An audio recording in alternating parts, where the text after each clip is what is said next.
Hey, I'm Scott, and I'm an American in Bangkok, and I got a letter.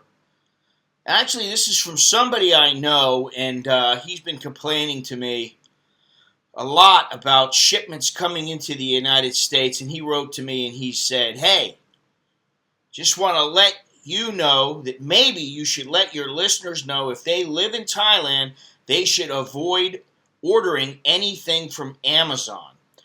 I had yet another order stopped, and UPS Thailand would not deliver my order. They made up some stupid excuse again for not delivering it. Then they sent me an email saying, yes, you should just request a refund as we will not deliver your order. Thailand UPS, my order was for a bottle of sleep aid pills over the counter and a disposable battery toothbrush. Luckily, I was able to get in touch with Amazon, but what a pain to find it, and they now have processed my refund. Never again will I order anything from Amazon when in Thailand. They don't want Amazon competing with their Thai shit products. I think they want people to use Shopee and Lazada, and I don't particularly like them. I've never had these problems. However, there was a time many years ago when my mother sent a care package full of kids' clothing. And I mean kids' clothing. I'm talking about it was for kids 4 or 5 years old. My kids. Some of them were old. And never been used, but some of them were brand new. And there was only like $100 worth of stuff. I mean, it wasn't all that much. It was, relatively inexpensive clothing. And they wanted something like $50 or something, $75 in duties for these clothes.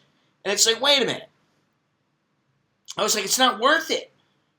I mean, I ended up paying it, but sometimes you have to be very, very careful when you're shipping things into Thailand or having things shipped into Thailand because you're never quite sure of what you're going to get. Are you going to get your product? Are you going to be charged a duty or not? Nowadays, sometimes what they do is they charge you the duty ahead of time. And I always find it seems something ridiculous like, it's $100 and you're paying $68 in duties. So you end up paying $168 for something that was supposed to cost you $100. I like Tommy Bahama shorts, and I have a couple pair of them. And if you buy them in the United States, maybe they're like $75 for a pair of shorts. I mean, they're nice shorts. They're a designer brand, so to speak. But if you buy them online, by the time you get them, it's like $140 for a pair of shorts. I'm like, are you kidding me? Is that how they're trying to eliminate the competition? We'll just price it we'll make the price point so high that nobody's going to want to have these items shipped to our country. I don't get it. But I would say from my own experiences versus his experiences, and I know that he's had a couple of bad experiences with getting things sent in, I don't know if it had something to do with them being sleep aid pills, because what is over the counter in the United States is not necessarily over the counter here. I don't know if it had anything to do with that or not. But what I would say is that you should be damn careful about what you order to be shipped into Thailand, and you should be prepared to have some problems and have a backup plan. You know what you're going to do. You know if there's any duties. And yeah, I mean, I don't know what else to say because they got you. They got you by the short hairs, and there's not a whole lot that you can do about it. So it's just the way it goes. Then again, I've had a couple books sent to me. Wasn't charged a duty. I've had numerous pairs of shorts sent to me from Everlast and Ringside, and I've had some equipment sent to me back a few years ago. And the amount that I had to pay in duties was really minuscule. I mean, $20 on, say, $150 worth of stuff. That's not that bad. But like I said, you never know. And then, sometimes they turn up and you got something, it's a $10 item, and they go, that'll be 170 baht. I said, wait a minute, I paid for it already. No, this is the duty.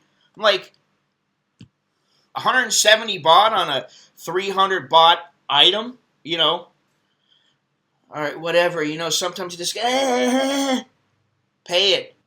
Yeah, I really don't know what to say. I feel for you. I will not order from Shopee. I just don't feel that they're trustworthy. With Lazada, I'm also somewhat hesitant. And all I can say is be careful when importing things into Thailand, because sometimes they got you by the short hairs and you might end up ending up sending a package back or not getting a package, you know, that you really want. And it's a waste of time and energy and money. Who needs that, right? Who needs the aggravation? Anyway, if you like this video, please leave a thumbs up. If you like the channel, please consider subscribing. If you want to support the channel, there's all sorts of ways. Just check out the description down below. Visit my website at AnAmericanInBangkok.com. Use the code Orwell to get a 15% off discount, a 15% discount off all merchandise, at least until the code changes and there's some other kind of deal going on. All right, so that's all I got. I'm Scott. I'm an American in Bangkok. Until next time, choke D, let jerk and line.